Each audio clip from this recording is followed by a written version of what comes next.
ശങ്കരൻകുട്ടിച്ചേട്ടൻ എങ്ങോട്ടാ? ശങ്കരൻകുട്ടിച്ചേട്ടൻ എന്നെ തന്നെയാണ്. സന്തോഷം. എന്റെ പേരെങ്കിലും അതാണെന്ന് സമ്മതിച്ചല്ലോ. പേര് മാത്രല്ല, എല്ലാം ഞാൻ അറിഞ്ഞു. ഈശ്വരൻ നമ്മളെ രക്ഷിച്ചു മോളെ. അനന്തൻ എവിടെയുണ്ടെന്ന് കണ്ടുപിടിച്ചു. എവിടെ എവിടെ ഉണ്ട് അനന്തൻ? എന്തായാലും മുഹൂർത്തത്തിന് മുൻപ് എത്തിക്കാമെന്ന് രവി ഏറ്റിട്ടുണ്ട്. അനന്തേട്ടൻ വരാതിരിക്കില്ല. മുല്ലയ്ക്കൽ അമ്മാവന്മാരുടെ മനസ്സിലിരിപ്പ് എന്താണെന്ന് ആർക്കറിയാം? ഒന്നിനും മടിക്കാത്തവരാണവർ. അനന്തേട്ടൻ വരുമ്പോ ശങ്കരൻകുട്ടിച്ചേട്ടൻ ഇവിടെ ഉണ്ടാവണം.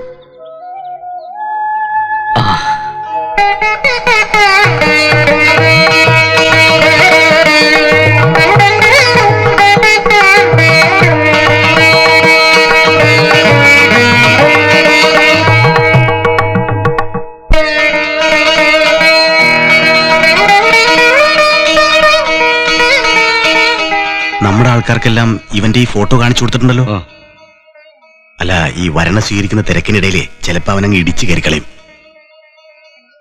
ഏതായാലും ഈ നാസുരക്കാരെ കൂടി ഒന്ന് കാണിച്ചു കൊടുത്തേക്കാം. നാസുരം, ആശാനെ, ഈ ഫോട്ടോയിൽ കാണുന്ന ഇവനെ ഇവിടെ എവിടെയെങ്കിലും വെച്ച് കണ്ട അപ്പനെ വിവരം അറിയിക്കണം. ശരി, என்ன விஷயம் என்ன? അതൊക്കെ പിന്നെ പറയാം. என்னன்னா பொன்னிச்சாமி ஏங்க இந்த போட்டோல இருக்கிற ஆளை உள்ள விடக்கூடாதான், புரிஞ்சுதா? சரிங்க. அது நான் பாத்துக்கிறேன்னு. என்ன அடிப்பா? நான் அடிக்கிற மாதிரி அடிப்பா, பறந்து அடிப்பா. அட நீ ஒண்ணு அடிக்கிறத சொல்ல வேண்டிய அவசியம் இல்ல, அடிச்சா போதும். தெரிஞ்சதா? நீங்க படிக்கண்ணா. அடியே. மதி மதி இஞ்சி மாய்க்க അവിടെ നിന്ന് അടിക്കപ്പോ.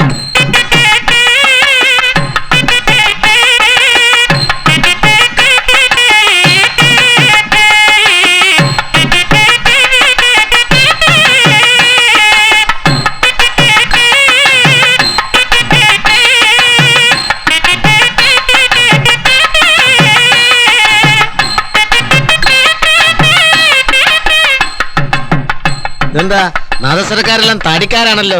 നാദസ്വരോ അതോ താടിസ്വരോ?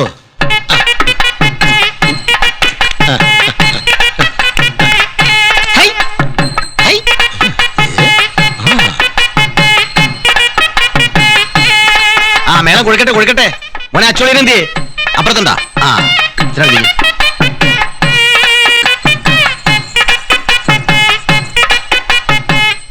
ആ വാ മോളെ. അനന്ത എവിടെ അമ്മാവാ? അവനെത്തേണ്ട സമയം കഴിഞ്ഞു. ചിലപ്പോ വല്ല ട്രാഫിക് ബ്ലോക്കോ മറ്റായിരിക്കും. ഏതായാലും മുഹൂർത്തത്തിന് എന്നെ വിവാഹം നടക്കട്ടെ. അത് നടക്കില്ലെന്ന് നേരത്തെ അമ്മാവനോട് പറഞ്ഞതല്ലേ? എന്താ മോളെ ഇത്? അനന്തനോടുള്ള കണക്ക് തീർക്കലൊക്കെ വിവാഹത്തിന് ശേഷമാകാമല്ലോ. അത് പോരാ, അനന്തു എത്തിയാലേ എന്റെ വിവാഹം നടക്കൂ.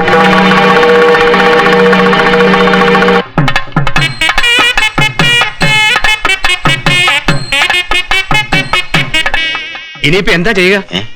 ഒന്നും ആലോചിക്കാനില്ല. അവളെ വിളിച്ചകത്തേക്ക് കൊണ്ടുപോകണം. കല്യാണം മാറ്റിവെച്ചതൊക്കെ പതിവാ.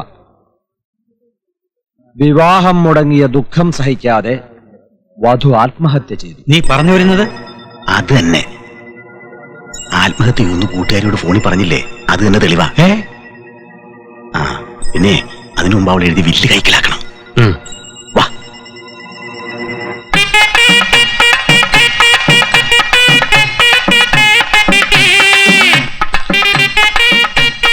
അനന്ത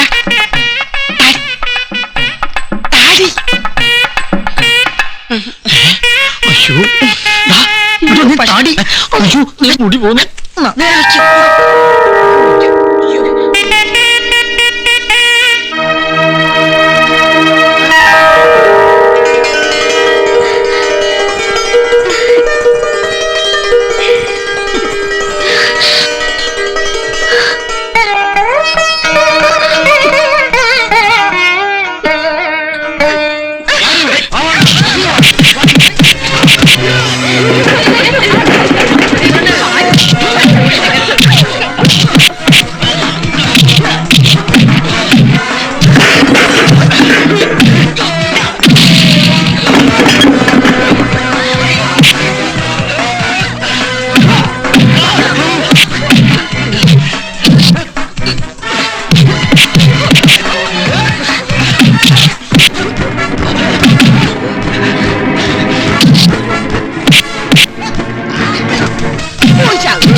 മുടി വേണം തിന്നാ പിടി.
മോളെ ക്ഷമിക്കൂ മോളെ.